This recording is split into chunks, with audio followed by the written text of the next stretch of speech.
জুবিনদাৰ হত্যাকাৰীহঁতৰ জুবিনদাৰ মৃত্যুৰ কাৰণে জগৰীয়াসকলৰ ফাঁচি নহ'ব, মুখে ফাঁচি দিবলৈ হিমন্ত বিশ্ব শৰ্মাই চাগে চেষ্টা কৰিছে।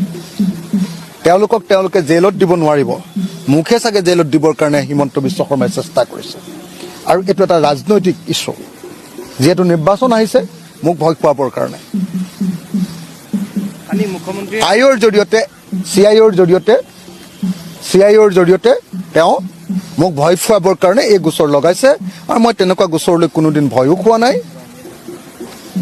165টা গোচৰ থকা মানুহ, অসমৰ আটাইতকৈ গোচৰ বেছি থকা মানুহ, গতিকে মই অকণো সেইটোক লৈ ভয় খাবলগীয়া নাই। মই আছোঁ, জুবিনদাৰ ক্ষেত্ৰত আছোঁ, আৰু যি কৰিবলগীয়া হয় আছোঁ। কিন্তু জুবিনদাৰ হত্যাকাৰীয়ে যদি এনেকৈ বাচি যাব পাৰে তেতিয়াহ'লে কেতিয়াও কাকো ৰেহাই দিয়া নহ'ব। আপোনালোকো জীয়াই থাকিব, সাংবাদিকসকল, মই জীয়াই থাকিম, হিমন্ত বিশ্ব শৰ্মাও জীয়াই থাকিব। আপোনালোকক মই 6 মাহ সময় দিছোঁ। ইলেকশ্যনৰ দিনকেইটালৈকে শ্যামকানু মহন্ত আৰু সিদ্ধাৰ্থহঁতক জেলত ৰাখিব খোজা হৈছে, আৰু তাৰপিছত তেওঁলোকৰ কেছ নাইকিয়া কৰি দিবৰ কাৰণে এনেকুৱা ধৰণৰ এখন দুৰ্বল চাৰ্জশ্বিট দিয়া হৈছে। জুবিনদাৰ হত্যাকাৰীহঁতৰ জুবিনদাৰ মৃত্যুৰ কাৰণে জগৰীয়াসকলৰ ফাঁচি নহ'ব, মুখে ফাঁচি দিবলৈ হিমন্ত বিশ্ব শৰ্মাই চাগে চেষ্টা কৰিছে। তেওঁলোকে জেলত দিব নোৱাৰিব, মুখে চাগে জেলত দিবৰ কাৰণে হিমন্ত বিশ্ব শৰ্মাই চেষ্টা কৰিছে। আৰু এইটো এটা ৰাজনৈতিক ইছ্যু, যিহেতু নিৰ্বাচন আহিছে মোক ভয় খুৱাবৰ কাৰণে।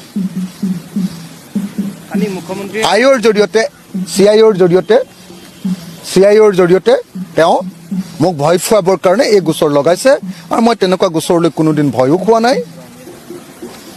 165টা গোচৰ থকা মানুহ, অসমৰ আটাইতকৈ গোচৰ বেছি থকা মানুহ, গতিকে মই অকণো সেইটোক লৈ ভয় খাবলগীয়া নাই।